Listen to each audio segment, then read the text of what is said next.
കഥ ആരംഭിക്കുന്നത് സൗദിയിലേക്ക് വന്നിറങ്ങുന്ന നജീബ് എന്ന യുവാവിനെ പരിചയപ്പെടുത്തിക്കൊണ്ടാണ്. പുതിയ ജീവിതം തിരഞ്ഞ് നാട്ടുകാരൻ കരുവാറ്റ ശ്രീകുമാറിന്റെ സഹായത്തോടെ വിസ സംഘടിപ്പിച്ച് ഹെൽപ്പർ ജോലിക്ക് സൗദി അറേബ്യൻ എയർപോർട്ടിലേക്ക് വന്നിറങ്ങിയതായിരുന്നു നജീബ്. നജീബിനൊപ്പം മലപ്പുറത്തു നിന്നുള്ള പയ്യനായ ഹക്കീമും ഉണ്ടായിരുന്നു. രണ്ടുപേരും ഒരേ കമ്പനിയിലേക്ക് ഹെൽപ്പർ ജോലിക്കാണ് എന്ന രീതിയിലായിരുന്നു വിസ കൊടുത്ത ഏജന്റും കരുവാറ്റ ശ്രീകുമാറും പറഞ്ഞിരുന്നത്. നജീബിനാണെങ്കിൽ അറബി തീരെ അറിയില്ല. ഹിന്ദിയും മറ്റ് ഭാഷകളും ഒന്നും വലിയ വശമില്ല. 5ാം ക്ലാസ് മാത്രമാണ് വിദ്യാഭ്യാസ യോഗ്യത. ഹക്കീമിനും ഒരുപാട് വിദ്യാഭ്യാസമൊന്നുമില്ല. പക്ഷെ ചെറിയ തോതിൽ ഹിന്ദി സംസാരിക്കുകയൊക്കെ ചെയ്യും. ഒരു തരത്തിൽ ബോർഡിങ്ങും ഔട്ട് പാസും ഒക്കെ കഴിഞ്ഞ് അവരിരുവരും എയർപോർട്ടിൽ നിന്ന് പുറത്തെത്തി. പക്ഷേ അവരെ കൂട്ടിക്കൊണ്ടുപോകുന്ന കഫീൽ അതുവരേക്കും വന്നിരുന്നില്ല. എങ്ങോട്ടേക്കാണ് പോവേണ്ടതെന്നറിയാതെ അവരവിടെ പകച്ചു നിൽക്കാൻ ആരംഭിച്ചു. സമയം ഒരുപാട് പിന്നിട്ടിട്ടും ആരും വരുന്നുണ്ടായിരുന്നില്ല. ആ സമയത്താണ് അങ്ങോട്ടേക്കൊരു അറബി വരുന്നത്. നജീബ് ആ അറബിയെ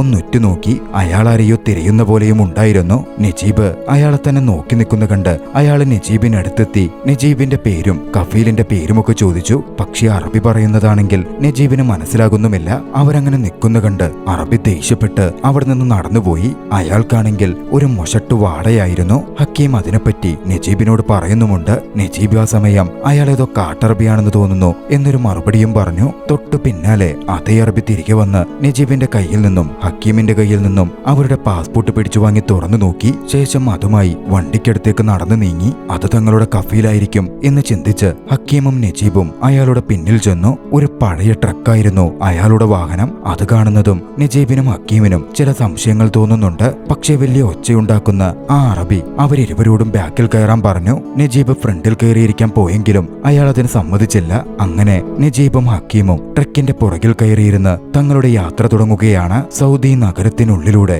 ആ ട്രക്ക് പാഞ്ഞുകൊണ്ടിരുന്നു. ഇതിനിടയിൽ അവിടെ എത്തിയ കാര്യം വീട്ടിലേക്കൊന്ന് വിളിച്ചു പറയണം എന്നിരുവർക്കും ഉണ്ടായെങ്കിലും താമസ സ്ഥലത്തെത്തിയിട്ട് വിളിക്കാം എന്ന് കരുതി അവർ സമാധാനിച്ചു. യാത്രാമധ്യേ ഹക്കീം ഉറങ്ങിപ്പോയിരുന്നു. നജീബും ഒന്ന് മയങ്ങിപ്പോയി. ഉണരുമ്പോൾ അവരുടെ ട്രക്ക് വന്നു നിന്നത് മണലാരണ്യത്തിന് നടുവിൽ ഒരു മസറയ്ക്ക് മുമ്പിലായിരുന്നു. അതായത് ആടുകളെയും ഒട്ടകങ്ങളെയും ഒക്കെ വളർത്തുന്ന ഒരിടത്തിന് മുമ്പിൽ. കൊണ്ടുവന്ന അറബി ഹക്കീമിനോട് അവിടെ ഇറങ്ങാൻ പറഞ്ഞു. ആ മസറയിലുള്ള ഒരാളെ വിളിച്ച് ഹക്കീമിനെ അയാളെ ഏൽപ്പിച്ചു. ആ സമയം നജീബ് അവരോട് തങ്ങൾ ഒന്നിച്ചു വന്നവരാണെന്നും ഒരേ സ്ഥലത്ത് ജോലിയെന്ന് പറഞ്ഞിരുന്നത് എന്നൊക്കെ പറയാൻ ശ്രമിക്കുന്നുണ്ടെങ്കിലും അതൊന്നും അവർ ചെവികൊള്ളുന്നുണ്ടായിരുന്നില്ല. മാത്രമല്ല മലയാളം അവർക്ക് അറിയുകയുമില്ലല്ലോ. ഹക്കീമിനോടും അവനറിയുന്ന ഭാഷയിൽ വിശദീകരിക്കാൻ പറഞ്ഞു. ഹക്കീം തനിക്ക് അറിയാവുന്ന പോലെ ഇംഗ്ലീഷിലും ഹിന്ദിയിലുമായി കാര്യങ്ങൾ അവരോട് പറയാൻ ശ്രമിച്ചെങ്കിലും അവരതൊന്നും ചെവികൊള്ളുന്നുണ്ടായിരുന്നില്ല. ഹക്കീമിനെ അറബി മസറയ്ക്കകത്തേക്ക് കൊണ്ടുപോയി അവിടുത്തെ ഗേറ്റ് അടയ്ക്കാൻ ആരംഭിച്ചു. നജീബ് അത് കണ്ട് ഒച്ചയുണ്ടാക്കിയപ്പോൾ കൊണ്ടുവന്ന അറബിയാകട്ടെ തന്റെ തലപ്പാവിൽ അണയുന്ന ചാട്ട പോലുള്ള വസ്തുവൂരി അതുപയോഗിച്ച് നജീബിനെ തല്ലാൻ ആരംഭിച്ചു. നജീബിനെ വണ്ടിയിൽ കയറ്റി അയാൾ അവിടെ നിന്ന് പോയി. ഹക്കീം ഇക്ക എന്ന് വിളിച്ച് ഗേറ്റിനടുത്തേക്ക് ഓടിയെടുത്തെങ്കിലും ഹക്കീമും നിസ്സഹായനായിരുന്നു. അവിടെ നിന്നും കുറച്ചധികം ദൂരം സഞ്ചരിച്ച് അറബിയുടെ വണ്ടി മറ്റൊരു മസറയിലേക്ക് എത്തുന്നു. നജീബിനോട് അവിടെ ഇറങ്ങുവാൻ അറബി പറഞ്ഞു. മറ്റൊരു അറബിയെ വിളിച്ച് ജോലിക്കാരനെന്ന മട്ടിൽ നജീബിനെ അവിടെ ഏൽപ്പിച്ച് ആ അറബി മടങ്ങിപ്പോവുകയാണ്. തനിക്ക് ഫോൺ ചെയ്യണമെന്നും താൻ ഇവിടെയല്ല ജോലിക്ക് വന്നത് എന്നൊക്കെ നജീബ് പറയാൻ ശ്രമിച്ചെങ്കിലും അതൊന്നും ഭാഷയറിയാത്ത ആ അറബിക്ക് മനസ്സിലാവുന്നുണ്ടായിരുന്നില്ല. നജീബിനാണെങ്കിൽ മറ്റു ഭാഷകളൊന്നും അറിയുകയുമില്ല. അപ്പോഴാണ് നജീബ് അവിടെ മൂടിപ്പുതച്ച് കിടക്കുന്ന പ്രായമേറിയ അവശ നിലയിലുള്ള താടിയും മുടിയുമൊക്കെ വളർന്ന് ജടപിടിച്ച ഒരു മനുഷ്യനെ കാണുന്നത്. ഹിന്ദി സംസാരിക്കുന്ന അയാളായിരുന്നു ആ മസറയിലെ ജോലിക്കാരൻ. നജീബിനോട് ജോലിക്ക് വന്നതാണോ എന്ന് അയാൾ ചോദിച്ചു. നജീബിന്റെ മലയാളം കേട്ടതും ഓ മദ്രാസി എന്ന പേരിൽ അയാൾ അഭിസംബോധന ചെയ്യുകയും ചെയ്തു. ഏറെ ദാഹിച്ചിരുന്ന നജീബ് അയാളോട് വെള്ളം ചോദിക്കുകയാണ്. ടാങ്കിൽ നിന്ന് കുടിച്ചോളാൻ അയാൾ കൈ ചൂണ്ടി. നജീബ് ടാങ്കിനടുത്തെത്തി വേണ്ടുവോളം വെള്ളം കുടിച്ചു. ശേഷം എവിടെയാ കിടക്കേണ്ടത് എന്ന് നജീബ് അയാളോട് ചോദിച്ചപ്പോ എവിടെയെങ്കിലും കിടക്കുന്നായിരുന്നു അയാളുടെ മറുപടി. പുറത്ത് കനത്ത മണൽക്കാറ്റ് വീശുന്നുണ്ട്. ഭയങ്കര തണുപ്പുമാണ്. പുറത്തു നിൽക്കാൻ കഴിയാതെ നജീബ് അവിടുത്തെ നോക്കി നടത്തുന്ന അറബിയുടെ ടെന്റിനകത്തേക്ക് കയറി കിടന്നു. ആ കിടത്തത്തിൽ തന്റെ പഴയകാലത്തെപ്പറ്റി നജീബ് ഓർത്തു. നാട്ടിൽ ആറിനോട് ചേർന്നിട്ടായിരുന്നു നജീബിന്റെ വീട്. പുഴമണൽ വാരുന്ന ജോലിയായിരുന്നു നജീബിന്റേത്. ദിവസത്തിൽ ഭൂരിഭാഗം സമയവും വെള്ളത്തിൽ മുങ്ങിക്കിടക്കുന്ന ജോലി. അങ്ങനൊരു സമയത്താണ് ഒരു സുഹൃത്തു മുഖേന അവന്റെ അളിയനായ കരുവാറ്റ ശ്രീകുമാർ വിസ കൊണ്ടുവന്നിട്ടുണ്ട് എന്ന കാര്യം നജീബ് അറിയുന്നത് ഗൾഫിൽ പോവാൻ ഏറെ ആഗ്രഹമുണ്ടായിരുന്ന നജീബ് കൂട്ടുകാരനെ പിടിച്ച് 30,000 രൂപ വീടും പുരയിടവുമൊക്കെ പണയം വെച്ച് അതിൽ 20,000 ശ്രീകുമാറിന് കൊടുത്തിട്ടായിരുന്നു വിസ സംഘടിപ്പിച്ചത്. 10,000 ബോംബെയിലെത്തുമ്പോ അവിടുത്തെ ഏജന്റിന് കൊടുത്താൽ മതി എന്ന് ശ്രീകുമാർ പറയുകയും ചെയ്തു. അങ്ങനെ നജീബ് വിദേശത്തേക്ക് പോവാനുള്ള തയ്യാറെടുപ്പുകൾ നടന്നു. നജീബ് പോരാനൊരുങ്ങുമ്പോൾ നജീബിന്റെ ഭാര്യ സൈനു ഗർഭിണിയായിരുന്നു. നജീബിനു വേണ്ടി അച്ചാറും മറ്റു കുറച്ച് വിഭവങ്ങളും സൈനുവും ഉമ്മയും ചേർന്ന് തയ്യാറാക്കുന്നുണ്ട്. ആ ഓർമ്മകളിൽ മുഴുങ്ങിക്കിടക്കുകയാണ് പെട്ടെന്ന് ടെന്റിനകത്തെ അറബി ചാടി എഴുന്നേറ്റ് നജീബിനെ തല്ലുന്നത്. ടെന്റിൽ നിന്ന് പുറത്തിറങ്ങി പോവാൻ അയാൾ ആക്രോശിച്ചു. എങ്ങനെ എന്റെ ടെന്റിനുള്ളിൽ കിടക്കാൻ നിനക്ക് ധൈര്യം വന്നടാ എന്നൊക്കെ അയാൾ ചോദിക്കുന്നുണ്ടായിരുന്നു. പുറത്ത് തണുപ്പാണ്, ഇവിടെ കിടന്നോട്ടെ എന്നൊക്കെ നജീബ് അപേക്ഷിച്ചെങ്കിലും അയാൾ അതൊന്നും ചെവികൊള്ളുന്നേ ഉണ്ടായിരുന്നില്ല. പുറത്തേക്ക് വലിച്ചെറിഞ്ഞ തന്റെ ബാഗ് നിസ്സഹായതയോടെ നജീബ് എടുത്തു. അതിലുള്ള അച്ചാറും കുപ്പി പൊട്ടിയിട്ടുണ്ടോ എന്ന് നോക്കി. ഭാഗ്യത്തിന് അതിനൊന്നും പറ്റിയിട്ടുണ്ടായിരുന്നില്ല. പിറ്റേന്ന് പുലർച്ചെ ആടുകളുടെ കരച്ചിൽ കേട്ടാണ് നജീബ് ഉറക്കമുണരുന്നത്. അവിടെയുള്ള ഒരു പഴയ ട്രക്കിലായിരുന്നു നജീബ് കിടന്നുറങ്ങിയതും. നോക്കുമ്പോൾ തലേ ദിവസം കണ്ട ഹിന്ദിക്കാരൻ വ്യക്തി ആടിനെ കറക്കുകയാണ്. നജീബിനെ അയാൾ അടുത്തേക്ക് വിളിച്ചു. കറന്നെടുത്ത പാലൊരു ജഗ്ഗിലാക്കി നജീബിന്റെ അടുത്ത് കൊടുത്ത് കഫീലിന് കൊണ്ടുപോയി കൊടുക്കാൻ ആവശ്യപ്പെട്ടു. പക്ഷേ ഹിന്ദിയിൽ അയാൾ പറയുന്നതൊന്നും നജീബിന് മനസ്സിലാവുന്നുണ്ടായിരുന്നില്ല. തന്നോട് കുടിക്കാനാണ് പറയുന്നതെന്ന് കരുതി നജീബ് അത് കുടിച്ചതും അയാൾ ദേഷ്യപ്പെടുകയും വീണ്ടും ജഗ് നിറച്ച് ഇത് കഫീലിന് കൊണ്ടുപോയി കൊടുക്കാൻ പറയുകയും ചെയ്തു. അയാളുടെ പേര് നജീബ് ചോദിച്ചെങ്കിലും ഓർമ്മയില്ലെന്നായിരുന്നു അയാളുടെ മറുപടി. നജീബ് കഫീലിന് ആ പാല് കൊണ്ടുപോയി കൊടുത്തു. ഉറക്കമെഴുന്നേറ്റ് വന്ന അയാൾ അത് മുഴുവൻ ഒറ്റ വലിക്ക് മൊത്തിക്കുടിച്ചു. ശേഷം നജീബിനോട് ആ ഹിന്ദിക്കാരിൽ നിന്നും ജോലി ചോദിച്ചു പഠിക്കാൻ പറയുന്നു. പക്ഷേ നജീബിന് അയാൾ പറയുന്നത് മനസ്സിലാവുന്നില്ല.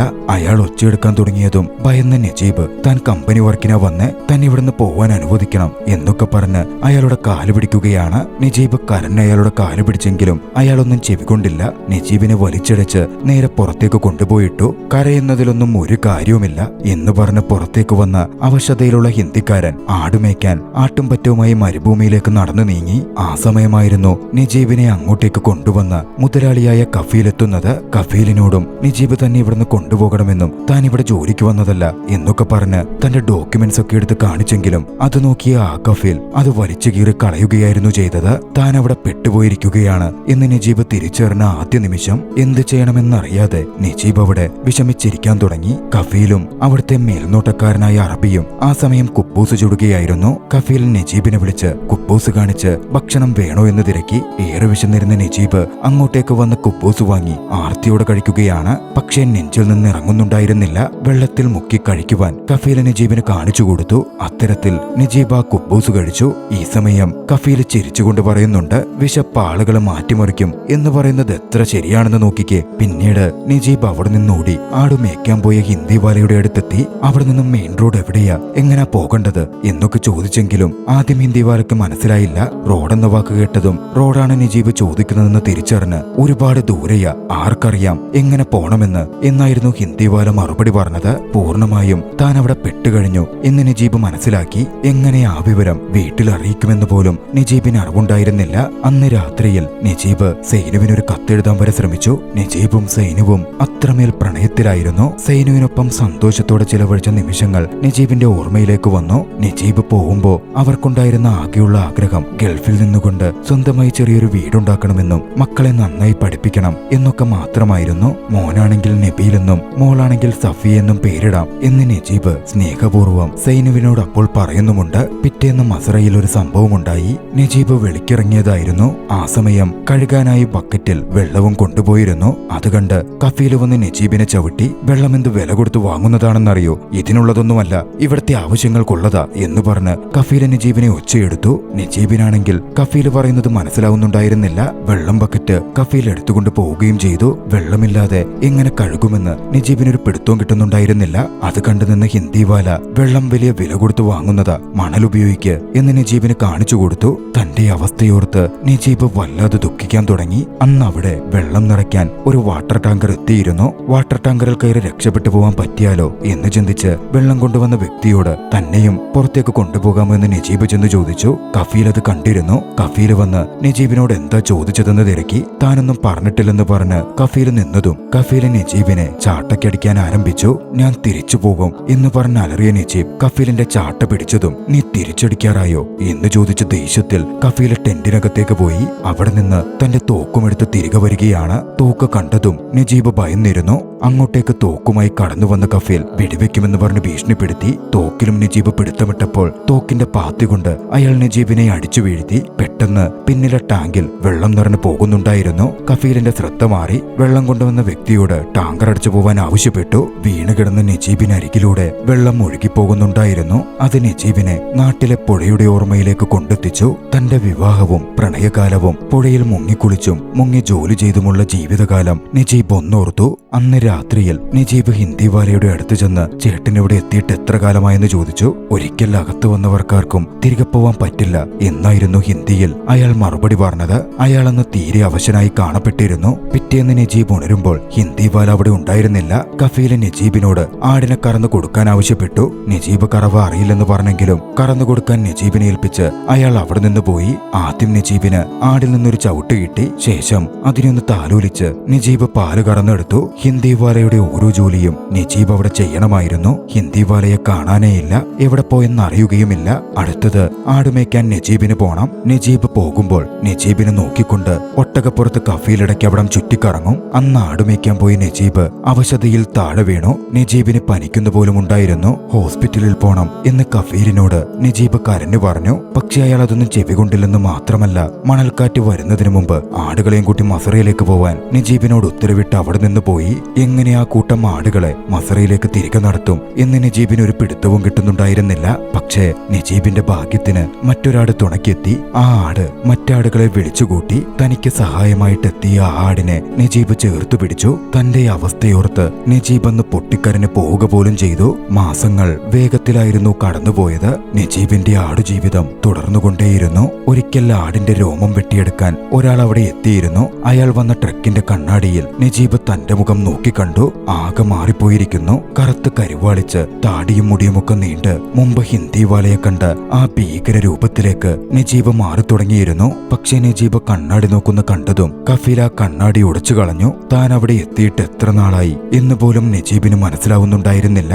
ആ ഒരു അവസ്ഥയിൽ തന്റെ ആ സാഹചര്യത്തെ നജീബ് വല്ലാതെ പഴിച്ചു. ദൈവത്തോട് പ്രാർത്ഥിക്കുവാൻ നജീബ് നോക്കിയെങ്കിലും തന്നെ ആ അവസ്ഥയിലെത്തിച്ച ദൈവത്തോട് നജീബിന് പോലും ദേഷ്യം തോന്നി. നജീബ് ദൈവത്തിനെതിരെ ആക്രോശിച്ചു. ആ ഒരു നിമിഷം ഇനി ജീവിക്കണ്ടെന്ന് തോന്നിയ നജീബ് ആത്മഹത്യ ചെയ്യുവാൻ അടുത്തുള്ള മലമുകളിലേക്ക് ഓടിക്കയറി. അപ്പോഴാണ് താഴെ ഒരു മൃതശരീരം കഴുകന്മാർ കൊത്തിവലിക്കുന്നത് നജീബ് കാണുന്നത്. നജീബ് വേഗത്തിൽ താഴെ കോടിയിറങ്ങി ചെന്ന് നോക്കി. അത് പഴയ ഹിന്ദിവാലയുടെ മൃതശരീരമായിരുന്നു. മരണപ്പെട്ട അയാളെ കഫീലമാർ അവിടെ കൊണ്ട് തള്ളിയതാകാം, അല്ലെങ്കിൽ അയാൾ ആത്മഹത്യ ചെയ്തിരിക്കാം. കഴുകന്മാർ നജീബിനെ ആക്രമിക്കാൻ തുടങ്ങിയപ്പോൾ നജീബിന് അവിടം വിട്ട് പോരേണ്ടി വന്നു. ഒരിക്കലും തനിക്ക് അവിടെ നിന്ന് ഇനിയൊരു രക്ഷയില്ല എന്ന് നജീബ് തിരിച്ചറിയുക കൂടിയാണ്. പക്ഷേ അന്ന് വൈകിട്ട് അവിടെ നിന്ന് എങ്ങനെയും രക്ഷപ്പെടണം എന്നൊരു തോന്നൽ നജീബിനുണ്ടായി. ആടുമേയ്ക്കാൻ അടുത്ത ദിവസം പോയപ്പോൾ അവിടെ നിന്ന് ഓടി രക്ഷപ്പെടാൻ നജീബ് ഒരു ശ്രമം നടത്തി. പക്ഷേ കഫീൽ അത് കണ്ടിരുന്നു. ഒട്ടകപ്പുറത്ത് പാഞ്ഞെത്തിയ കഫീൽ രക്ഷപ്പെടാൻ ശ്രമിച്ച നജീബിനെ ഭയപ്പെടുത്താൻ നജീബിനടുത്തേക്ക് വെടിയുതിർത്തു. നജീബ് ഭയന്ന് താഴെ വീണു. ചാടിയിറങ്ങി വന്ന കഫീൽ നജീബിന്റെ ഒരു കാൽ തല്ലി തകർത്തു. നജീബിനെ ഉപദ്രവിക്കുകയും ചെയ്തു. അന്ന് മുഴുവൻ മസറയിൽ നജീബിനെ അയാൾ കെട്ടിയിട്ടിരുന്നു. കെട്ട് പൊട്ടിച്ച് ഏറു ദാഹിച്ചപ്പോ മസറയിലെ തൊട്ടിയിൽ നിന്ന് നജീബ് വെള്ളം കുടിച്ചു. ആ ആട്ടിൻകൂട്ടത്തിനിടയിൽ നജീബ് ഒരു ആടിനെ പോലെ കാണപ്പെട്ടിരുന്നു. നാളുകൾ അങ്ങനെ കടന്നുപോയിക്കൊണ്ടേയിരുന്നു. എത്ര നാളുകൾ ആ മരുഭൂമിയിൽ മസറയിൽ ജീവിതം പിന്നിട്ടു എന്ന് നജീബിന് ഒരു പിടുത്തവും ഉണ്ടായിരുന്നില്ല. താടിയും മുടിയുമൊക്കെ നീണ്ട് ഏറെ മെലിഞ്ഞ് മുഖം കറുത്ത് കരുവാടിച്ച് മറ്റൊരു രൂപത്തിലേക്ക് തന്നെ നജീബ് മാറിപ്പോയിരുന്നു. മര്യാദക്കുള്ള സംസാര ഭാഷ പോലും നജീബ് മറന്നു തുടങ്ങി. അന്നൊരു ദിവസം നജീബ് പതിവ് പോലെ അത്തരത്തിൽ ആടുമേയ്ക്കാൻ പോയപ്പോ അവിടെ ആദ്യ മഴ ആലിപ്പഴമായി പൊഴിയാൻ ആരംഭിച്ചു. നജീബ് ആടുകളുമായി അവിടെയുള്ള ഒരു ഗുഹാമുഖത്തേക്ക് കയറി. ഒരു മലയിടുക്ക്. നജീബ് ആദ്യമായിട്ടായിരുന്നു അവിടം കാണുന്നത്. ഗുഹയുടെ അകത്തൂടെ മലയിടുക്കിലൂടെ നജീബ് മുന്നോട്ട് നടന്നു. മറുവശത്തെത്തിയപ്പോൾ അവിടെ ഒരു ആട്ടുംകൂട്ടത്തെയും മറ്റൊരാളെയും നജീബ് കണ്ടു. ഒച്ചയുണ്ടാക്കി അയാളുടെ ശ്രദ്ധയാകർഷിക്കാൻ നജീബ് ശ്രമിച്ചു. തന്നെ പോലെ തന്നെ കണ്ട ആ വ്യക്തിയോട് ആരാ എന്ന് നജീബ് വിളിച്ചു ചോദിച്ചു. ഇത് ഞാനാ എന്ന് മറുപടിയായിരുന്നു മറുവശത്തൊരു തേങ്ങലോടെ കേട്ടത്. അയാൾ നജീബിനടുത്തേക്ക് ഓടി വന്നു. നജീബിനെ പോലെ ഏറെ കോലം കെട്ട് പോയിരുന്ന രൂപം മാറിയിരുന്ന ഹക്കീമായിരുന്നു അത്.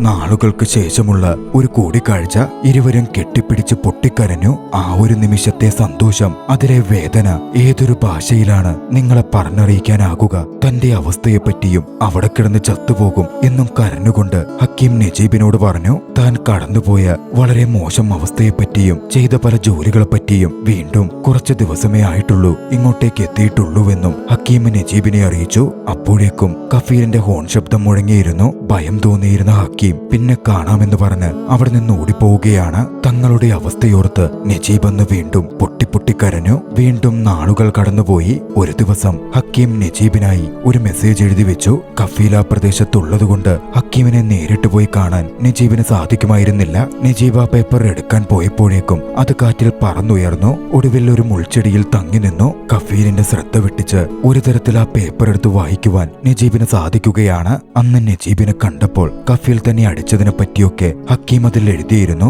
തന്റെ കൂട്ടത്തിൽ ഒരു ആഫ്രിക്കക്കാരനുണ്ടെന്നും അയാൾക്ക് ഇവിടവും മരുഭൂമിയുമൊക്കെ വലിയ പരിചയമുള്ളതാണെന്നും തങ്ങളിവിടെ നിന്ന് രക്ഷപ്പെടുത്തി കൊണ്ടുപോകാം എന്നയാൾ സമ്മതിച്ചിട്ടുണ്ടെന്നും ഹക്കീം അതിൽ എഴുതിയിരുന്നു. അള്ളാഹു നമ്മളെ രക്ഷപ്പെടുത്താൻ അയച്ച പ്രവാചകനെ പോലെയാ ആ കറുത്തവർഗക്കാരനായ വ്യക്തിയെ എനിക്ക് തോന്നുന്നതെന്നും നമുക്ക് പ്രാർത്ഥിക്കാം എന്നും ഹക്കീം അതിൽ കുറിച്ചിരുന്നു. നജീബിന് വർഷങ്ങൾക്ക് ശേഷം അന്ന് ആദ്യമായൊരു പ്രതീക്ഷ തോന്നി. പിന്നീട് ഒരു ദിവസം ഹക്കീമിനൊപ്പം ഇബ്രാഹിം ഖാദിരി എന്ന പേരുള്ള ആ ആഫ്രിക്കക്കാരൻ നജീബിനെ കാണാനെത്തി. അന്ന് ഖാദിരി നജീബിനോട് സംസാരിച്ചു. കഫീലിനടുത്തു നിന്ന് രക്ഷപ്പെട്ടു പോവൽ വളരെ ബുദ്ധിമുട്ടാണ്. പക്ഷേ കഫീലിന്റെ മകളുടെ വിവാഹം വരുന്നുണ്ട്. അന്ന് ഇവിടുള്ള അറബികളൊക്കെയും വിവാഹത്തിനു വേണ്ടി ഇവിടെ നിന്ന് പോകും. അന്ന് രാത്രിയിൽ നമുക്ക് രക്ഷപ്പെടാം. ഖാദിരി പറഞ്ഞത് മലയാളത്തിൽ നജീബിന് മനസ്സിലാകുവാൻ ഹക്കീം വിശദീകരിച്ചു കൊടുത്തു. എങ്ങനെ അവിടെ നിന്ന് രക്ഷപ്പെട്ടു പോകും? മുഴുവൻ മരുഭൂമിയല്ലേ എന്ന സംശയമായിരുന്നു നജീബിന് ആദ്യം വന്നതെങ്കിലും ഹക്കീം നജീബിനെ കെട്ടിപ്പിടിച്ച് അവിടെ നിന്ന് പോവാം, അവിടെ കിടന്ന് ചാവുന്നതിലും നല്ലതാത് എന്ന് പറഞ്ഞു കരഞ്ഞു. ഒടുവിൽ നജീബും അതിന് മനസ്സുറപ്പിച്ചു. രക്ഷപ്പെട്ടു പോകണം. അങ്ങനെ കഫീലിന്റെ മകളുടെ വിവാഹരാത്രി എത്തുകയാണ്. ആഘോഷം തുടങ്ങി. കഫീൽ അന്ന് മട്ടന്റെ ഒരു വലിയ പീസ് നജീബിന് കഴിക്കാൻ കൊണ്ടുപോയി കൊടുത്തു. പക്ഷേ അതിനോടകം തന്റെ കുടുംബമായി മാറിയ ആ ജീവികളെ കൊന്നു തിന്നുവാൻ നജീബിന് സാധിക്കുമായിരുന്നില്ല. പിറ്റേന്ന് പുലർച്ചെ കഫീലിന്റെ മകളുടെ വിവാഹ ആഘോഷത്തിനു വേണ്ടി അവിടുത്തെ അറബികളൊക്കെയും പോയി. വണ്ടി ദൂരെ കൺകാഴ്ചയിൽ നിന്നും മറയുന്ന കണ്ടതും നജീബ് തന്റെ വസ്ത്രങ്ങൾ ഊരിയെറിഞ്ഞു. ടാങ്കിനടുത്തേക്ക് ചെന്നു. വർഷങ്ങൾക്കിപ്പുറം നജീബ് അന്ന് വെള്ളം കൊണ്ട് കുളിച്ചു. ദേഹത്ത് വെള്ളം തട്ടിയപ്പോൾ വലിയ വേദന തന്നെ നജീബിനെടുത്തു. എന്നിരുന്നാലും കുളിച്ച് തന്റെ ബാഗിലെ പഴയ വസ്ത്രങ്ങൾ ധരിച്ച് നജീബ് ഒരുങ്ങി. പാന്റും ഷർട്ടുമൊക്കെ ഏറെ ലൂസായിരുന്നു. ഒരു ചരടെടുത്ത് തന്റെ പാന്റ് നജീബ് കെട്ടി. തന്റെ പ്രിയപ്പെട്ട ഒട്ടകങ്ങളോടും ആടുകളോടും നജീബ് യാത്ര പറഞ്ഞു. അപ്പോഴേക്കും ഇബ്രാഹിം ഖാദിരിയും ഹക്കീമും അങ്ങോട്ടേക്ക് എത്തിച്ചേർന്നിരുന്നു. അവർക്കൊപ്പം നജീബ് രക്ഷപ്പെട്ടു പോവാൻ ആരംഭിച്ചു. കഴിഞ്ഞ കുറെ കൊല്ലക്കാലം താൻ ജീവിച്ച മസറ കൺമുമ്പിൽ നിന്നും മായുന്നതിനു മുമ്പ് നജീബ് ഒന്ന് തിരിഞ്ഞു നോക്കി. പക്ഷേ ആ യാത്ര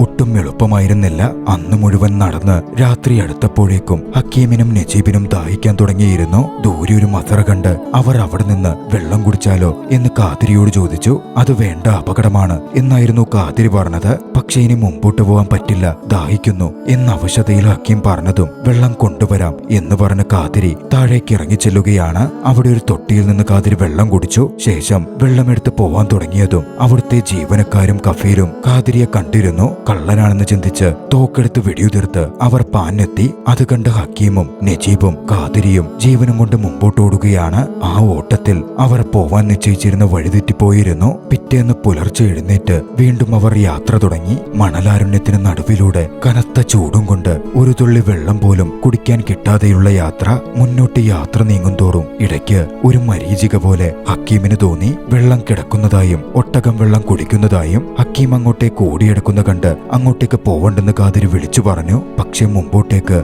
ഹക്കീം ഓടിക്കൊണ്ടിരുന്നു. അടുത്തെത്തിയപ്പോഴാണ് അത് മരീചികയാണ് എന്ന് ഹക്കീം തിരിച്ചറിയുന്നത്. വെള്ളം കിട്ടാതെ ചത്തുപോയ ഒരു ഒട്ടകത്തിന്റെ ഫോസിൽ മാത്രമായിരുന്നു അത്. വീണ്ടും ഹക്കീമും നജീബും ഖാദിരിയും യാത്ര തുടരുകയാണ്. ഒരു സമയത്ത് അവർ നമസ്കരിക്കുവാൻ ഒരിടത്തു നിന്നു. പെട്ടെന്നാണ് ഖാദിരി അത് കണ്ടത്. ഏറെ വിഷമുള്ള മരുഭൂമിയിലെ പാമ്പുകൾ ഇഴഞ്ഞെത്തുന്നു. ഹക്കീമുമായി ഖാദിരി മാറി. പക്ഷെ നജീബ് പെട്ടുപോയി. നജീബ് നീങ്ങാൻ തുടങ്ങിയതും അനങ്ങാതെ നിൽക്കാൻ ഖാദിരി പറഞ്ഞു. നജീബ് അത്തരത്തിൽ ജീവൻ കയ്യിൽ പിടിച്ചു തന്നെ നിന്നു. ഭാഗ്യവശാൽ പാമ്പുകടി ഏക്കാതെ അന്ന് രക്ഷപ്പെടാൻ നജീബിനായി. അന്ന് രാത്രിയും പിന്നിട്ട് അടുത്ത പകൽ പിറന്നു. പോവാൻ വേണ്ടി ഖാദിരി നജീബിനെയും ഹക്കീമിനെയും വിളിച്ചെഴുന്നേൽപ്പിച്ചു. പക്ഷേ അപ്പോഴേക്കും ചെരുപ്പില്ലാതെ നടന്നതുകൊണ്ട് നജീബിന്റെ കാൽ പൊട്ടി. അത് വിങ്ങി നീരടക്കം വെച്ചിരുന്നു. കാലിന്റെ അവസ്ഥ ഏറെ മോശമായത് കണ്ട കാതിരി താൻ ധരിച്ചിരുന്ന വസ്ത്രത്തിലെ കോട്ട് കീറി ഒരു ചെരുപ്പെന്ന പോലെ നജീബിന്റെ കാലിൽ ചുറ്റിക്കൊടുത്തു. വീണ്ടും യാത്ര തുടരാൻ തുടങ്ങി. വെള്ളമില്ലാതെയുള്ള യാത്ര ഹക്കീമിനെ ഭ്രാന്ത് പിടിപ്പിക്കുന്ന അവസ്ഥയിൽ എത്തിച്ചേരുന്നു. അവശതയിലായ ഹക്കീമിനെ എടുത്ത് ഇബ്രാഹിം കാതിരി കുറച്ചു ദൂരം നടക്കുക പോലും ചെയ്തു. ഒരു ഘട്ടത്തിൽ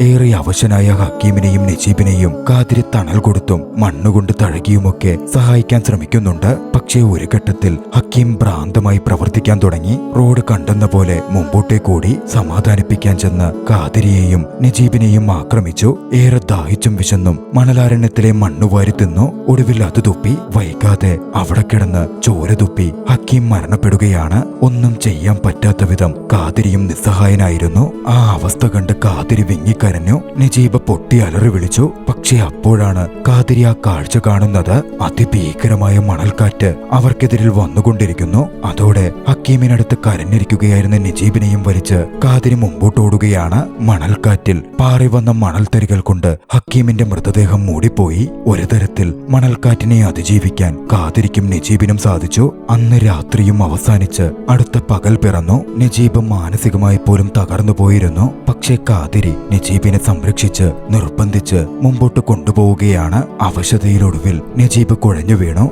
തന്റെ ഷൂസൂരി നജീബിന്റെ കാലിന്റെ അവസ്ഥ കണ്ട് കാതിരി നജീബിനെ ധരിപ്പിച്ചു. അപ്പോഴാണ് അവിടെ ഒരു മരുപ്പച്ച കാതിരി കാണുന്നത്. നജീബും കാതിരിയും വെള്ളത്തിനായി അങ്ങോട്ടേക്ക് ഓടിയെടുത്തു. വേഗം വെള്ളം കുടിച്ചാൽ നജീബിനത് പ്രശ്നമുണ്ടാക്കും എന്നറിയാവുന്ന കാതിരി നജീബിനെ തടഞ്ഞു. ഒരു തുണിയിൽ വെള്ളം എത്തിച്ച് നജീബിനെ കുടിപ്പിച്ചു. ശേഷം അവിടെ നിന്നൊരു കുപ്പി കാതിരിക്ക് കെട്ടുകയും അദ്ദേഹം അതിൽ വെള്ളം നിറച്ചെടുക്കുകയും ചെയ്തു. വീണ്ടും അവർ മുമ്പോട്ട് യാത്ര ചെയ്യുകയാണ്. ആ യാത്രയിൽ ഒരു ബിസ്ക്കറ്റിന്റെ കവർ കാതിരിക്ക് കിട്ടുന്നുണ്ട്. അടുത്തെവിടെയോ ആളുകളുണ്ട് എന്നതിന്റെ സൂചനയായിരുന്നു അത്. പ്രതീക്ഷയോടെ അവർ വീണ്ടും മുമ്പോട്ട് നീങ്ങി. മുമ്പിലൊരു വണ്ടി പോയ ട്രാക്കും അവർ നോക്കിക്കണ്ടു. പക്ഷെ അവർ ഓടിയെത്തുമ്പോഴേക്കും മണൽക്കാറ്റിൽ അത് മാഞ്ഞുപോയിരുന്നു. നജീബും കാതിരിയും നിരാശരായി. സമയം സന്ധ്യയായി കഴിഞ്ഞിരുന്നു. അവിടെ തളർന്നിരുന്ന് നജീബ് മയങ്ങിപ്പോയി. കാതിരി ആ സമയം അവിടെ ഉണ്ടായിരുന്നു. പിറ്റേന്ന് പുലർച്ചെ നജീബ് എഴുന്നേക്കുമ്പോൾ കാതിരിയെ അവിടെങ്ങും കാണുന്നില്ല. നജീബ് നോക്കുമ്പോൾ കാതിരി കൊണ്ടു നടന്നിരുന്ന കുപ്പിവെള്ളം തനിക്കായി അവിടെ വെച്ചിട്ടുമുണ്ട്. നജീബിനെ വിട്ട് കാതിരി പോയി കഴിഞ്ഞിരുന്നു. നജീബ് വീണ്ടും മുമ്പോട്ട് യാത്ര ചെയ്തു. ഒടുവിൽ ഒരിടത്ത് തളർന്നിരുന്നു. വെള്ളം മുഴുവൻ തീർന്നിരുന്നു. എന്തു ചെയ്യണമെന്നറിയാതെ മരണത്തെ മുമ്പിൽ കണ്ട് നജീബ് ഇരിക്കുന്ന ആ സമയം ഒരു വാഹനം പോകുന്ന ശബ്ദം നജീബിന്റെ ചെവിയിലേക്ക് പാഞ്ഞു കയറി. നജീബ് ശബ്ദം കേട്ടിടത്തേക്ക് ഓടിച്ചെന്നു. ഒരു മണൽക്കൂനയ്ക്ക് മുകളിൽ വെച്ച് നജീബ് വീണു. കയ്യിലുണ്ടായിരുന്ന കുപ്പി ഉരുണ്ട് താഴേക്ക് വന്നു. അത് ചെന്ന് നിന്നത് ടാറിട്ട